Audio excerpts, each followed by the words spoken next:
Says, I swear, nice guy syndrome is a real thing. My friend and I were talking about how we both gone on dates with genuine nice guys, but we just didn't feel any attraction.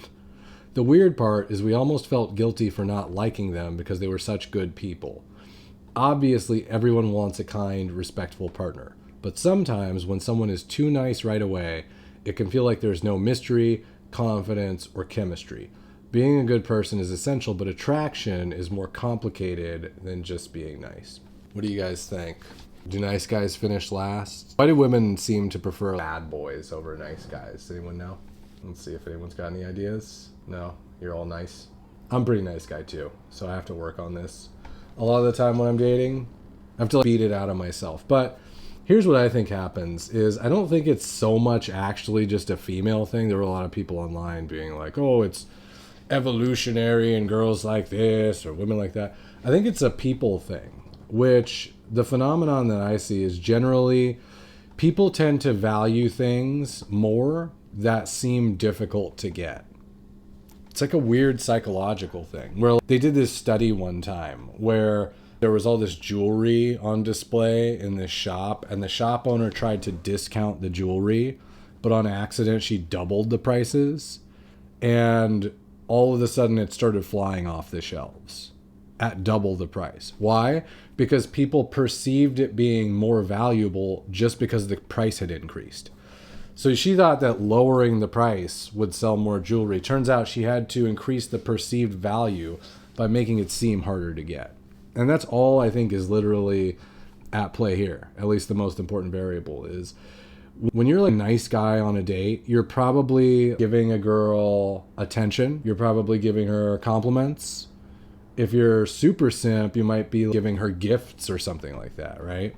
But at the very least, you're giving someone attention who hasn't really earned it yet. You're giving someone a lot of respect and gestures of goodwill who hasn't earned it yet. So that is signaling to her then, this guy is readily available. He's trying to get me. I know I can have him. Therefore, in my mind, I'm less excited about him. He's less valuable to me, right? Whereas they seem to go for their bad guys, right? Or guys who don't treat them as well, right?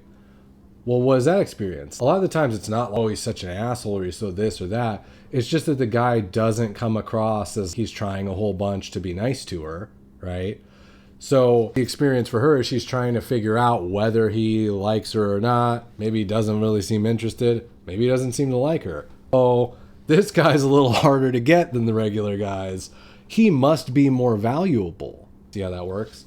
It's not true. This is an important point to keep in mind. These are like, I guess that is true to some extent, which is why we believe it, right? Rare things are typically more valuable, right? But it's not necessarily always true, right? It's just how people think. So, anyways, if you're a nice guy going out on dates, you don't have to stop being a nice guy at all. You don't have to be an asshole, for sure. You just have to create a little bit more ambiguity as to whether or not you're interested in the girl. You need to be a little bit harder to get.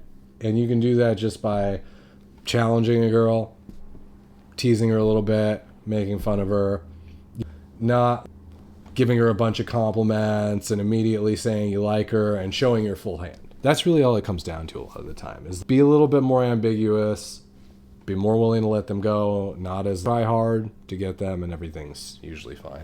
I found that's the case for me. Whenever I really try for somebody, of course, what happens? You never get them. They're like, ugh. I actually know that there was this one girl I was recently trying to see, and she was like flirting with me super hard. We were friends, and then she was like really coming on to me, like, kind of hardcore. Not hardcore, but she was like very obvious wanted to hook up or something, right?